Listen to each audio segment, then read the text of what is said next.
യൂറോപ്പിൽ നിന്ന് നാട്ടിലേക്ക് പോകുമ്പോഴൊക്കെ ഖത്തറിലാണ് എനിക്ക് ലേ ഓവർ വരാറുള്ളത്. ഖത്തർ എയർപോർട്ടും ഖത്തർ എയർലൈൻസും എനിക്ക് അത്രമേൽ പ്രിയപ്പെട്ടതാണ്. യൂറോപ്പിനേക്കാൾ എത്രയോ മനോഹരമാണ് അവിടുത്തെ കാഴ്ചകളെന്ന് എനിക്ക് പലപ്പോഴും തോന്നിയിട്ടുണ്ട്. ഖത്തറിൽ ഇറങ്ങിയാൽ എനിക്കൊരു പതിവുണ്ട്.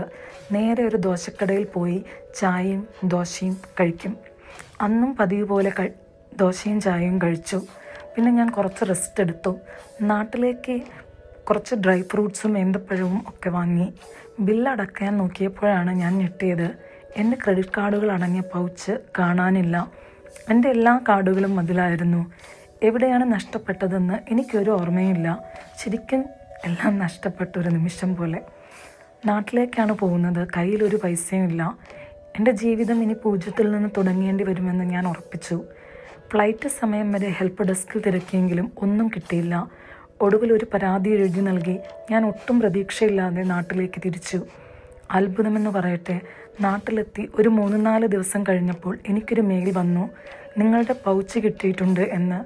ഖത്തറിലുള്ള എൻ്റെ ഒരു കൂട്ടുകാരി പറഞ്ഞിരുന്നു, ഖത്തറിൽ ഒന്നും നഷ്ടപ്പെടില്ല, അവരത് കൃത്യമായി തിരികെ തരും എന്ന്. തിരിച്ച് യൂറോപ്പിലേക്ക് പോകുന്ന വഴി ഞാൻ ആ പൗച്ച് കൈപ്പറ്റി. 1 രൂപ പോലും അതിൽ നിന്ന് നഷ്ടപ്പെട്ടിരുന്നില്ല. മറ്റുള്ളവരുടെ സാധനങ്ങൾ മോഷ്ടിക്കാതെ അത് കൃത്യമായി അധികൃതരെ ഏൽപ്പിച്ച ആ മനുഷ്യരെയും ഖത്തറിൻ്റെ സുരക്ഷിതത്വത്തെയും ഞാൻ ശരിക്കും ബഹുമാനിച്ചു പോയ നിമിഷം.